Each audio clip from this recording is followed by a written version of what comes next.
As I come out of Lakeville, I spotted it. Oh, it sounded more or less like a locomotive coming over. It took the car up in the air and it twirled around and it went across the highway. There were practically hundreds of homes that were just completely level. Felt like something was drawing the breath right out of my body. And I was awful lucky to get out. On Palm Sunday, 1965, death whirled from the sky and left 81 dead. Now, News 22 remembers the Palm Sunday tornadoes, Michiana's worst disaster. The first band of the killer tornadoes slashed across the 5-county northern Indiana area shortly before nightfall, as we mentioned earlier. The second cluster swirled out of the sky an hour later and ripped across central Indiana. At last count, as we have it from around the state, 91 persons were killed in the state of Indiana by the twisters which hit the state earlier tonight. That was a WSBT News Special Report, just one of many broadcasts on April 11th, 1965, the day the Palm Sunday tornadoes ripped apart our homes, our neighborhoods, and our lives. Good evening. I'm meteorologist Sam Scammon. Today is the 30-year anniversary of Michiana's worst disaster. On April 11th, 1965, the skies opened up with fury, unleashing violent thunderstorms and killer tornadoes. More area residents lost their lives in this tragedy than from any other disaster in our history. Tonight, we take an in-depth look back at the storm. We'll hear stories from those who lost family and friends, and we'll also look ahead. What did we learn? How have we changed? And how can we better prepare ourselves if and when tragedy strikes again? There are, of course, many stories from the days following the Palm Sunday tornadoes, like the 6-year-old boy who frantically ran to get help for his family who was trapped in the rubble of their home, or the doctor at Goshen Hospital who worked through the night treating hundreds of injured people, or the woman who desperately braced herself in the oncoming funnel, but moments later found herself in the middle of a nearby lake. They all have different perspective, but they share a common bond. They survived when over 250 perished. Among those, 81 died here in northern Indiana.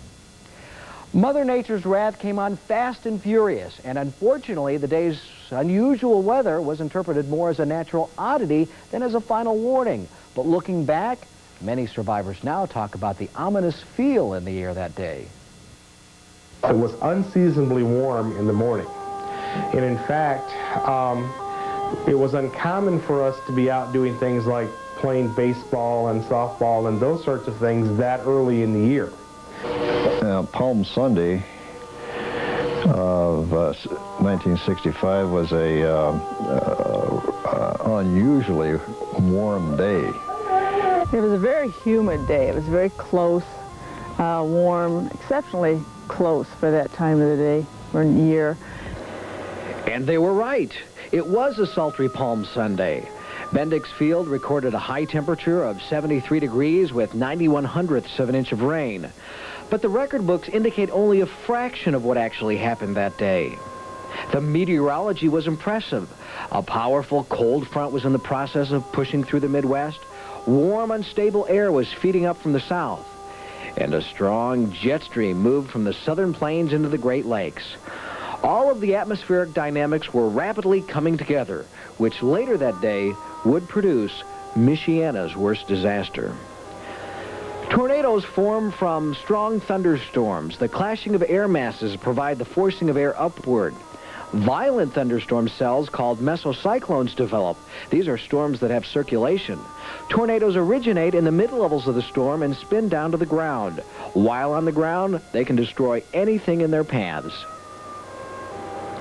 The U.S. Weather Bureau had issued a number of special weather bulletins highlighting the potential for bad storms. At 12:20 p.m., a severe thunderstorm and tornado forecast was issued for portions of the region. At 5:30, a revised severe storms forecast was issued, which included all of Michiana. The first funnel was reported 18 minutes later, north-northeast of Knox, shortly before touching down. Over the next 93 minutes, a squall line of strong thunderstorms would produce 6 violent tornadoes, most moving simultaneously from the west-southwest to the east-northeast, leveling everything in their paths. But the tornadoes were not confined only to our area. Across the Midwest, this powerhouse storm produced 51 tornadoes, taking 256 lives, injuring thousands, and destroying $200+ million worth of property. This outbreak ranks as the third largest in United States history. Despite the loss of life and property elsewhere, northern Indiana was hit worst. The devastation was so bad that the President of the United States, Lyndon Johnson, made a special trip to Michiana to see the damage. WSBT was at Bendix Field and interviewed the President after he got off the plane. Mr. President, may we have a few words? May we have a few words for live television, Mr. President? Can you give us your impressions of what you saw in Elkhart County today, sir? Pardon me, sir, that's the end of our mic line. So we have just a few words, please. Well, it's very sad, and we're very sorry that all this tragedy has been visited upon these wonderful people in this good state. We're sorry what's happened, and we want to do anything we can to be helpful. Does this indicate federal aid will be coming, sir? It does. Thank you very much, Mr. President. The first lives to be lost were south of South Bend, where the tornadoes originally developed. That's just where the Clark family lived. 12 family members were at the farmhouse that day celebrating Palm Sunday together. But just as dinner time approached, so did some frightening weather. Without any time to spare, the Clark family rushed to the basement. 6-year-old Ricky Clark had never seen anything like this before in his short life. But 30 years later, he says it's something that he'll never forget. I can remember him running around closing doors, outside closing doors to the barn. And it just got worse. And it got dark. And I remember everybody hollering, get to the basement. And next thing I know, there's stuff laying all over. And everybody's hollered, and I said I could get out. And I heard one person tell me to stay put, and then I heard somebody else tell me to go. And I think Dad's the one that told me to go, if I could. And I just went out and started heading down the lane to the people, to whoever I could find. And neighbors picked me up coming up the lane. And at that time, I didn't know who was hurt, who wasn't.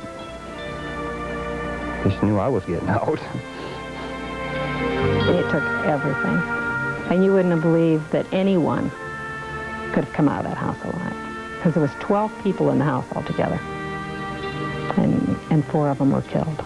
So the other 8 were, I mean, in a lot of ways, it was a lot of miracles that happened to save them. My brother died in it.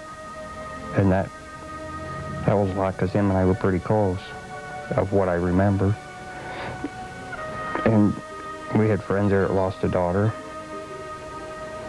And I don't know, it just something about it. If you're in it, you remember it. It puts it in your head, and you never forget, no matter how old you are. My family was in trouble. They're my main concern. I wasn't no hero. I had to get them out, or get somebody to get them out. I could hear people, coming, and saws, and, they were coming with chainsaws and sawing wood above my head, and I kept thinking, my word, they're going to cut me. And one time they picked up the wall. They thought they had it loose to pick it up off of me, and then they let it down again. And that was excruciating pain. And that was worse than it was first. And then finally they got it off of me, and I couldn't stand up, I couldn't walk. They thought my back was broke. But I told him, I said, can you get Petey? And he said, our son, and he said, yes. And when I looked back, it was really weird, because it was like a little box all around me. And I think it was a window that had fallen in around me and had saved me. When you go through something like that, there's a lot that can tear you apart. And with the family caring as much as it does, it helps. You can pull off of each other to keep yourself going. And that's what done it. I know a few times Mom said when I was younger that if it wouldn't have been for at least me being there, it wouldn't have helped her get over my brother. And I think that's what kept them going a lot. It's just for the fact of me. When they see the grandkids growing up, and you hope they never, ever have to go through anything like that, because it's horrendous. It's something you never, ever forget, something you can't explain to anybody, the crushing feeling of having a whole house fall on you. You can't ever tell anybody that unless they've gone through it. You just can't explain to anybody. And the feelings, I mean, I know there's other people that lost their family members, you know, and some of them are probably bitter about it. But we aren't bitter. We felt that there was a reason for all of it, and we just went on with it, went on with our lives. The signs of what lay ahead that fateful Sunday 30 years ago were first seen by the watchful eyes of Weather Service employees. And as the severity of the storms intensified, so did the urgency to get the word out to as many people as possible. But communications were severely limited by downed telephone lines and blocked roads. Finally, in a desperate move to keep pace with Mother Nature, a decision was made to issue a tornado warning for the entire Michiana area. As far as we know, it's never been done before or since anywhere in the country. But you'll hear from the men who were in the weather office, this was no ordinary day. Probably around 12 o'clock, things were starting to happen pretty much in Iowa, Illinois, tornadoes, severe thunderstorms, hail. And I, and of course others around there, were kind of keeping an eye on it. Then about, I'm trying to remember the times, seems to me it was around 5 o'clock. We got a call from Chicago on the radar. They had a hook echo outside Michigan City, Indiana, near a little town called Knox. We put out our first warning based on that hook echo. And I must admit, in those days, hook echoes, you knew what they were. You didn't understand a lot of the meteorology and the science that was going up. You knew it was a warning situation, though. As a result, although we had probably 20-some tornadoes in the next few hours, every tornado had a warning out ahead of it. The first one based on a hook echo. Admittedly, there were some warnings out for one tornado and another one hit in the same area during that warning time. In fact, that was the main problem. There were so many tornadoes and so widespread, communications were disappearing, which by today's standards were quite primitive. And finally, I put out what turned out to be the, I guess the crowning statement, the one they gave us the award on. I put out a blanket warning for all our counties. That had never been done before. Our office was lauded for what we did, considering the enormity of all these tornadoes that occurred. But we were kind of scared. We were wondering, you know, did we do enough? And we found out we did okay. We had 3 phones going, and everybody's reporting, and there were different places. And normally, you know, you get a tornado, you can go into a big map and pinpoint the tornado and then get another report and see how it's moving. But they were reporting, getting reports from all over the place. It just couldn't keep track of it after a while. And as a result, that blanket warning was put out. It was a nice day. That probably contributed to much of the disaster because so many people were out of touch with the mass communications. They were outside playing. After the first of the tornadoes hit, communication was critical in preventing more death and injuries. Those in the storm's path had to be warned immediately. And for those who still had electricity, television was their communication link. As the designated emergency broadcast system station, WSBT provided information through the night. Anchorman Roland Kelly updated thousands of concerned viewers who were waiting anxiously to find out more about their family and loved ones. Roland remembers a night of chaos, frustration, and fear, in his own words. On the air, I saw many of those pictures the first time, too. We did not have time to edit and to take a look at the film before putting it on the air. So it was just as frightening, and the impact was just as great for me being on the air as it was, I think, for the people looking in. The first band of the killer tornado slashed across the 5-county northern Indiana area shortly before nightfall, as we mentioned earlier. The second cluster swirled out of the sky an hour later and ripped across central Indiana. I used to do the late news on Sunday. Would usually get into work around 6 o'clock in the evening. But about 4 o'clock, I got a call from Bob Hoyt, who was then the news director, saying, you better get in here fast. We've got tornadoes popping all over the place. Well, I didn't get back home till about 10 o'clock the next morning, then a couple of hours sleep, and then back again to continue the coverage. At last count, as we have it from around the state, 91 persons were killed in the state of Indiana by the twisters which hit the state earlier tonight. It was the most devastating natural disaster I've ever been involved in. I've never seen anything like it. It was a case of really a small cadre of people working together for a long time. We knew each other pretty well. We knew what we could do, and it's a great cooperative effort, no question about it. With them was their son, 15-year-old Steve Andrew, who told of his harrowing experience in an interview at the hospital. Steve, how old are you? 15. And you were in a car at the time? Yes. Who was in the car? One of the things that disturbed us was the fact that we had tornado warnings on the air during the afternoon. It was, again, it was one of those cases where people just weren't paying attention. And I think a lot of that happens today, too. And you never really know. Maybe a tornado watch, maybe a tornado warning. Nothing may happen. But every once in a while it does. And it's best to be prepared. That's the latest information we have to this time.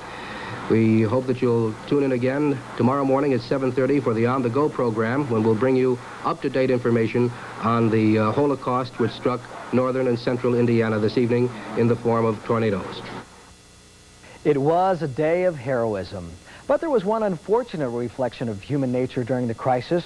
While local radio and television stations broke into programming in the hopes of saving lives, there were hundreds of angry calls complaining about those interruptions. This can now serve as a reminder that the next time you see a weather bulletin, there may be lives at risk. Well, in just a few moments, we'll visit with a man who as a boy witnessed death and destruction at the Midway trailer park. And we'll also talk with a woman who was thrown from her home and was saved by a nearby lake.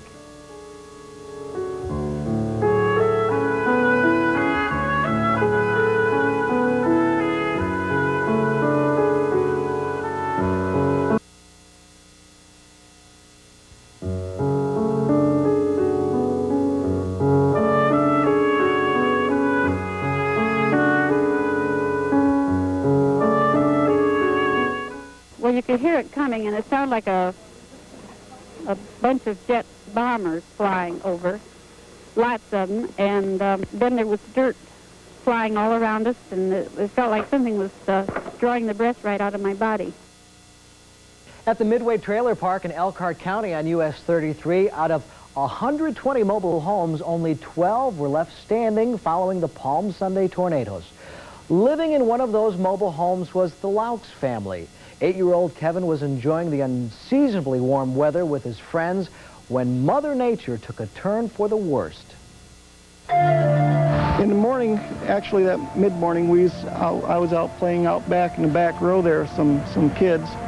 And, you know, it was sunny and everything. It was a nice day. And then it started getting cloudy and the storm started coming up. And, of course, we never thought anything about storms at that time. You know, I mean, it was just like, oh, well, another storm, you know, big deal. And so my brother came back on his bicycle and told me that I had to come home because they had storms out, you know, and I thought, well, I don't want to come home. I want to stay and play, you know. But finally he got me to come home, you know, so I went inside and I was sitting down watching TV, and it was lightning and thundering carrying on, and then my dad was in the bathtub taking his bath, and we never thought about taking a bath when it was lightning out or anything, you know. I mean, it's just something you did, you know, you didn't worry about it. And then they came across TV that this real bad tornado was, you know, what path it was taking and everything, and it was in Wyatt. My dad jumped up out of the bathtub and he said, that's heading this way. And he just put on his bathrobe, and you could just see the pine trees start laying down. It was coming across the field then. There was just no warning at all. And so he told us to rush underneath the beds, that'd be the safest spot. And he ran over and opened all the doors to the trailer to help equalize the pressure. And I think that's the only thing that saved our trailer at the time. But when it came across, it was the loudest roar I ever heard in my life. It was just unbelievable loud. And it was like a vacuum. You couldn't breathe. There was no air.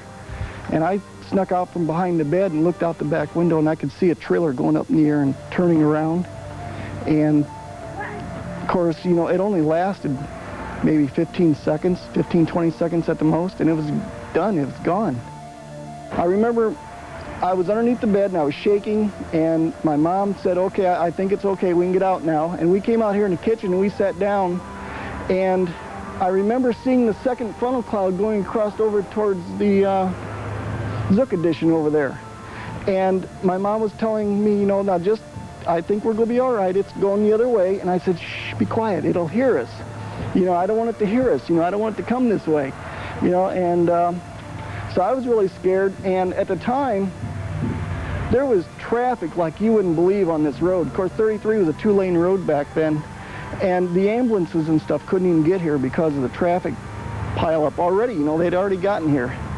And my dad had went down to direct traffic and help out where he could. And there was cars lined up out there on 33 when the second tornado came across, and there was old guys that got out of their cars that couldn't hardly walk, that ran across the street and jumped a 4-foot-high barbed wire fence and ran into the woods because they were so afraid, you know. I was playing with a boy, his name was Brian, in the back row. That's what we was doing then before I had to go home. And unfortunately, he never made it out. They found his body underneath 2 or 3 trailer frames, and that was one that my dad helped pull out, and he had to quit that. That's when he decided he was going to go out back on the road and help direct traffic, because he couldn't deal with that, you know, as to deal with kids like that were dead and all beat up. And you know, I was 8 years old and really didn't quite comprehend everything that was going on. Now my brother Larry, they had to put him in the hospital for over a week because he almost had a nervous breakdown from it, you know, because all his kids, you know, his friends were here and stuff, and they were all gone. Of course, as a kid back then, you know, it was just something you go through, you know. I mean, it was a bad experience, you live through it, but now that I'm older and realize exactly what it is and how bad it can be, I really do thank my lucky stars that I'm still here, because there's a lot of people that lost their lives here. Another survivor, Diane Claybaugh, was just a young woman back in 1965. Her husband was in the military serving overseas, and she was with her parents in their new home near Hunter's Lake. The three of them had just returned home after a visit with her sister when danger appeared on the horizon. It was a very humid day. It was very close, warm, exceptionally close for that time of the day or year. And we were going to go into Goshen for a shower for my sister. She was getting married. And so we went there in the afternoon, and then we came home probably about 4 or 5, and it was getting cloudy. And then the wind really started blowing. Eavesdrops were flying off people's homes and trash cans, and then the electricity went out. And of course, at that point, that was probably around 5 o'clock. And so then just probably about an hour after that, time-wise, I'm not really sure, we just happened to look out the window, and we just saw this little tail. And at that time, my father said, it looks like a tornado, we better get down on the floor. So we did, and we covered our faces and our heads because we did have a big glass picture window. And that's about all I remember until I was just kind of swirling around in water. At that point, I called out, not knowing where my folks were.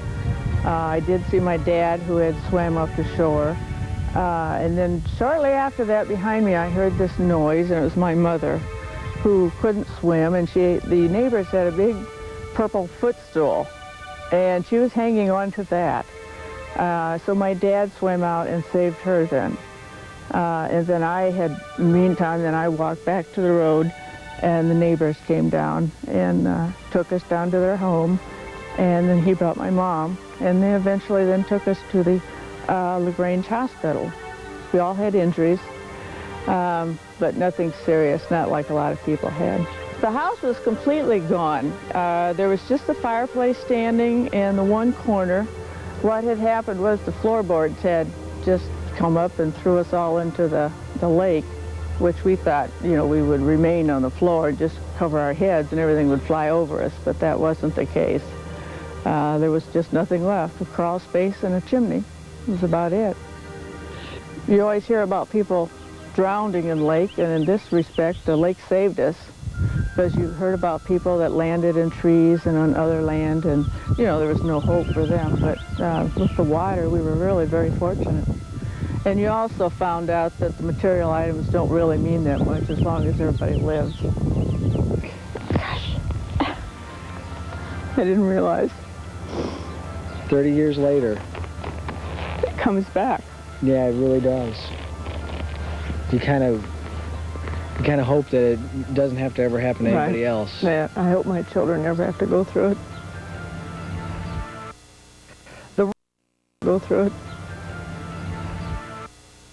The roof of the house landed in Hunter's Lake along with Diane and her family. And up until a few years ago, scuba divers say they were able to clearly see the roof sitting on the bottom of the lake. The lifesavers. Just ahead, we're going to tell you about two of the men who performed heroic acts that Sunday to help save perfect strangers.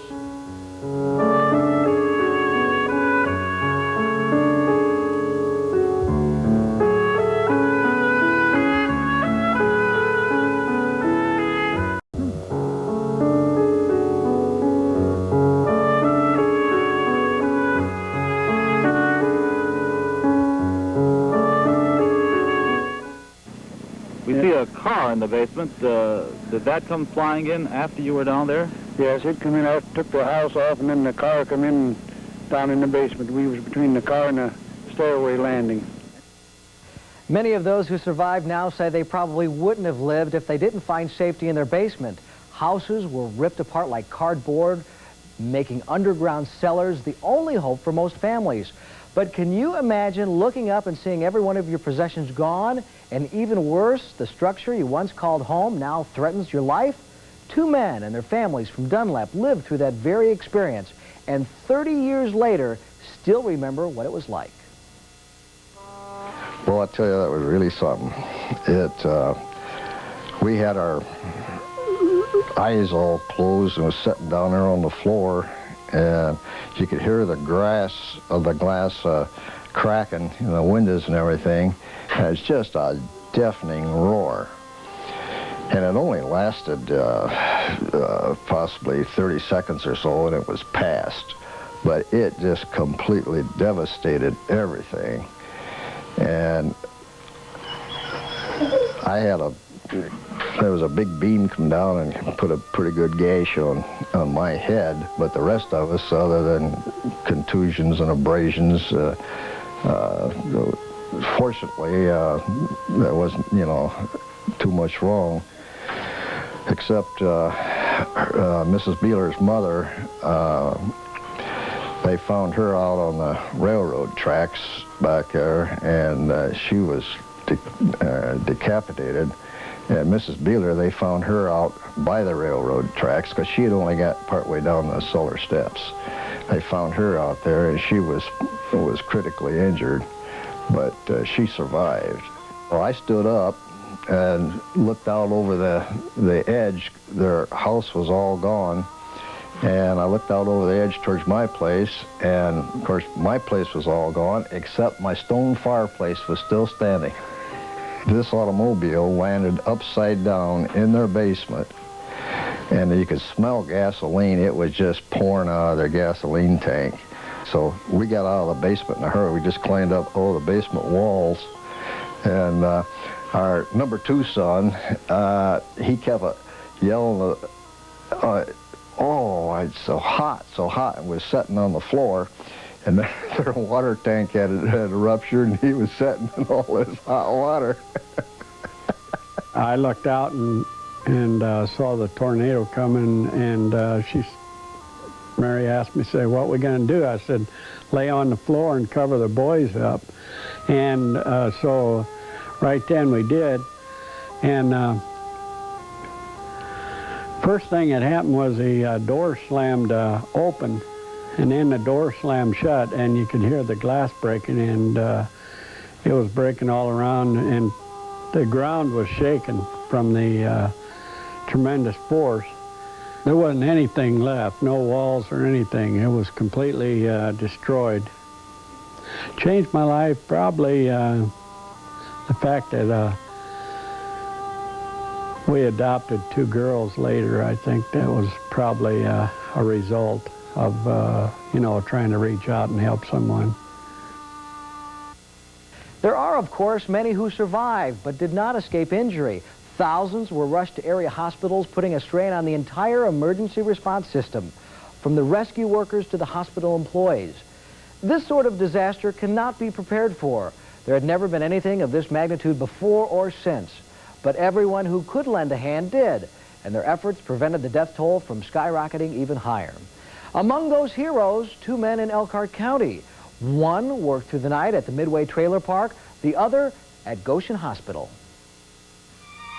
We had gotten a call to actually it was to a house that they thought was burning. It actually wasn't, it was destroyed, it wasn't burning, but from there we could see the Midway trailer park. And it was just total devastation as far as the trailers were just laying all over. Actually, most of the trailers were gone. All you'd see was a frame and the wheels. There were wheels on them. You couldn't see where the streets were. They were just total destruction. People were, I don't know, they were just covered with mud, some of them. You couldn't even hardly recognize them. Some were already, some, had been obviously killed when the first firemen arrived. Some were trapped under their trailers. Many of them were cut up with broken bones. Almost the first persons that I saw there was a woman and her 2 children that had been brought from the Midway trailer court. I didn't recognize them until she called my name. And then I realized that it was somebody that I had seen as a patient and knew very well. But she was so dirty and sandblasted from the tornado that I didn't recognize her at first. From then on, the ambulances, the trucks, the station wagons kept bringing people from the disaster at the trailer court, and it was just a matter of trying to keep up with the flow of patients after that. My particular job that evening was triage, that is, determining who was injured worse, who was less injured, who could walk, and then assign them to different areas in the hospital. One of the important things that happened that night were people who weren't necessarily medically related, but who tried to identify victims and then find out where the rest of their families were. Many families were separated. Some of the family went to Goshen, some were taken to Elkhart, and they didn't know how the rest of their families were doing. And so a lot of that needed to be communicated back and forth. And if you recall, we had telephone communication within Goshen area, but we had no communication with Elkhart or long-distance communication. All those telephones were taken out by the storm. Dr. Troyer tells of one special memory in that time of despair, when Goshen Hospital put out a call to anyone with medical experience to come help. Over 50 doctors and nurses from across Michiana showed up.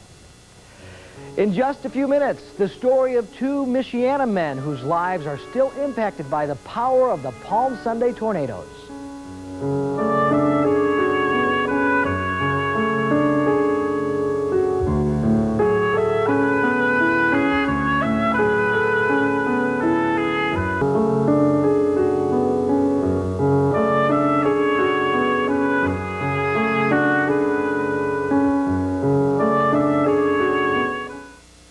Trooper Jansen, you said that you were following the tornado as it came in. Would you explain that, please? Well, I first heard the call on the radio that it was just getting ready to touch down just north of 6th and 31. As I come out of Lakeville, I spotted it. I shot down Shirley Road. I could see it all the time. You could just grab houses and just twist them up.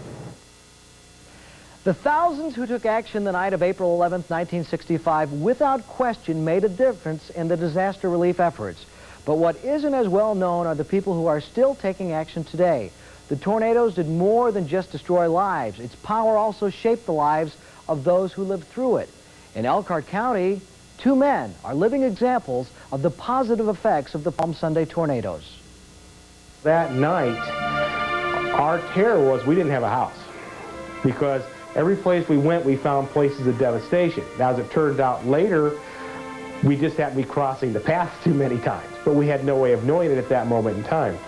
We had debris in our front yard, some of which was paper from homes that had the names, address of where the people were from, that was up to a quarter-mile away, at the point in time when we become a national disaster. The professionals cannot possibly handle that by themselves. They require volunteers to help. What I see my role in part of Elkhart County Skywarn is the number one, I work with the National Weather Service to give them an eyes and ears report about what's going on. The second thing is to make sure the citizens of Elkhart County, through the Department of Emergency Management, are able to be informed that we have weather coming in. People are basically good. If given a channel to help, they will. And I think a lot of times we've forgotten that we need to have channels to help people, and we need to have channels to let people help. When I got involved with Skywarn from the very beginning, we formed in 1979 in a meeting in a church basement in Dunlap. Well, I'd only been in the hobby a very short time before this, and it suddenly occurred to me, here was the opportunity that you read about in the hobby magazines or the league's magazine. But here's a chance to take your hobby and apply it to good public service.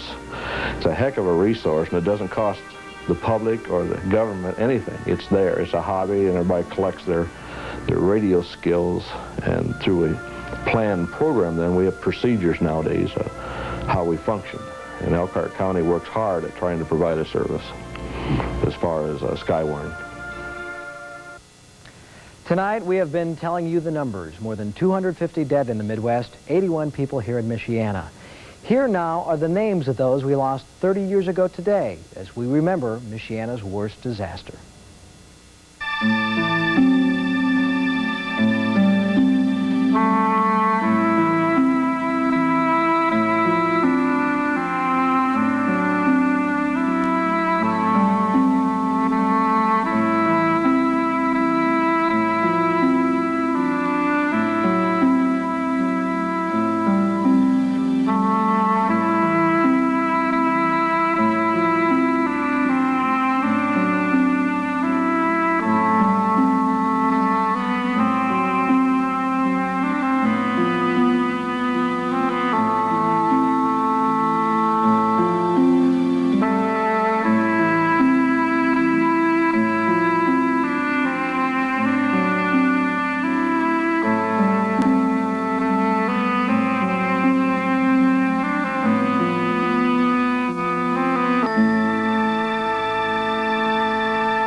At that time, and we were starting to get the injured out and take care of the fatalities, another twister showed up. There is no way to minimize the tragic impact of the Palm Sunday tornadoes. Hundreds killed, thousands injured, and a countless number of homes destroyed. But from many tragedies come a lesson of sorts. some kind of knowledge gain that wouldn't have been possible if the disaster had never occurred. And from the storms of April 11th, 1965, we have learned an enormous amount of information that we benefit from every day. News 22's Steve Barron examines the silver lining from the Palm Sunday tornado clouds. Remember Rick Clark? He's the 6-year-old boy who escaped from a collapsed house and got help for his family. Today, he's a volunteer firefighter and says going through the tornadoes may be a reason why. I just wanted to do it to help people. And if maybe because there were so many out there that helped us. That might be why. Weldon Troyer was one of the doctors at Goshen Hospital during the storm. 30 years later, he's still practicing medicine right next to the hospital. I'm helping to participate in exercises where disaster drills are done, both in the hospital and in the community. I'm glad to see that the community has developed means of early warning.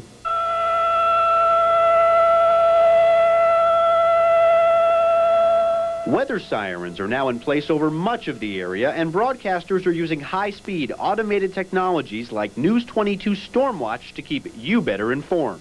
From the News 22 Weather Center, I'm meteorologist Sam Scammon. The National Weather Service has issued tornado warnings for the following counties. So there are some good things that came out of the tornadoes. A higher sense of urgency, a lifelong commitment to learning, and some new technologies. We can only hope the next time tornadoes threaten the area, people remember the tragic lessons of Palm Sunday 1965 and realize just how dangerous the weather can be. I'm Steve Barron. Not every step towards progress was an easy one, however. During the Palm Sunday tornadoes, the closest weather radar was in Chicago, too far away for us to know the severity of the storms. The efforts to bring a weather radar home to Michiana was critically important, but the struggle was by far an easy task. The fight for our own radar lasted years, and Bob Warner tells us how the battle was finally won. He'd get a message in of a wall cloud or a cloud formation coming in. He'd pick up a pebble, throw it up, and bang it against the window, and he'd open up the window and he'd give him the message, and they'd put it out and start looking. Believe it or not, that's how the Weather Service and Civil Defense used to let each other know when someone had spotted a tornado in Michiana. That was before the advent of radar. Using the destruction of the Palm Sunday tornadoes as proof, Don Gurman and local politicians worked to get new technology to Bendix Field. I wrote 2 letters to the president. We've got all of our representatives around here, being on the state and national side, and our senators. They've all fought for us. The former deputy director of the Civil Defense credits former 3rd District Representative John Bradamus with making the radar a reality in 1982 after a 15-year fight.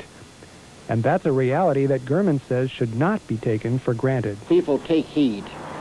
You don't want to go out there and hear and say, well, here it goes. You want to say, well, it's gone. It's not here yet. For News 22, I'm meteorologist Bob Werner. It's been 12 to 15 years since the battle over radar was won, but a new fight is now underway. In '65, people felt unprotected from severe weather because of a distant radar system. Today, the same argument is taking place, but now the focus is on a Doppler radar system. Through a government plan called modernization, the National Weather Service is attempting to bring its organization into the 21st century. Part of this plan includes a national network of Doppler radars that in theory would blanket the nation with Doppler coverage. These highly sophisticated radar units have higher resolution, are more sensitive, can detect most tornadoes, and have more range than any other weather radar in U.S. history. The plans do not, however, include the installation of one of these units here in Michiana, yet. As it stands now, our area would receive its severe weather warnings from 3 different Doppler radar sites: Indianapolis, Grand Rapids, and Chicago. The Weather Service office from Chicago would warn into northwest and north central Indiana, including South Bend and Elkhart. This means that eventually the South Bend Weather Service office and radar at Bendix Field will close. It has already been proven that Doppler radar from Chicago cannot see lake-effect snow east of LaPorte, and worries also exist that the radar is too far away to see tornado development over Michiana as well. Right now, the National Research Council is reviewing a proposal put forth by those of us that are concerned about this issue. If everything falls into place, it is my opinion that a Doppler radar system will be installed here in Michiana in southern Elkhart County before the year 2000, scanning the skies over all of Michiana. Just ahead, what may be the most important part of the program, what you should know when severe weather strikes your area.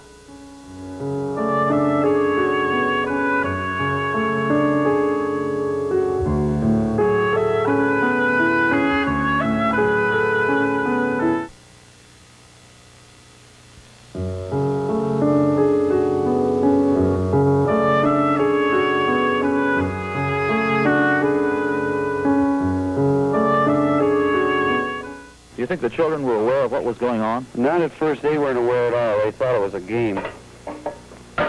What happened when it finally did hit? Well, then they broke out in tears and crying, a lot of crying. They couldn't stop. What about yourself? What emotions did you feel? Well, it was mostly on the children. I really didn't think much about myself and just trying to keep the children from getting cut. You may have heard safety weather tips before, but can you separate the myths from the facts? It's crucial to know the exact steps to take when you only have a few moments to decide. Lisa Moser tells you what you absolutely need to know. It's a twister! It's a twister!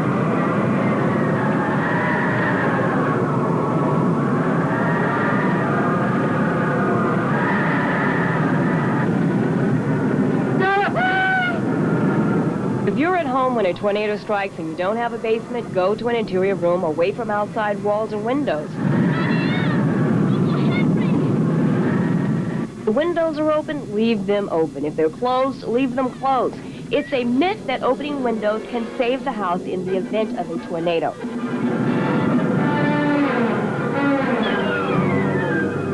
As air pressure drops outside the house, the pressure inside is equalized as air seeps through cracks. Since tornado winds can be as great as 300 miles per hour, those strong winds can rush in, rip off the roof, and leave the impression that the house exploded. But suppose you're not at home when a tornado hits. You could be at work or out shopping. What do you do? I would hide. I would probably get behind something and cover the back of my head so nothing heavy would fall on it and hurt it. I would look to get down, protected in some way, away from the windows. What I'm supposed to do is lock up the cases and get everyone to go up to the front of the store by the offices, which is where we take everyone to keep them out of danger, away from the glass of the windows and so forth. Tim Wishman, the Assets Protection Manager of Target, tells us what would happen if a tornado hits his store. As far as a tornado warning, the store will then page an announcement stating for everyone in the store to move to the rear of the store, away from the front windows and doors. If you're in your car, a small building, or a mobile home, get out. Seek shelter elsewhere, like a large building or a ditch. For News 22, I'm meteorologist Lisa Moser. And when there is bad weather, 22 WSBT puts a warning map in the corner of your television screen.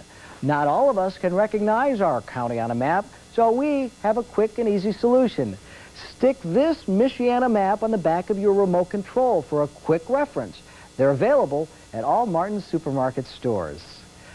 Certainly, prevention can be one of your best defenses against this sort of tragedy.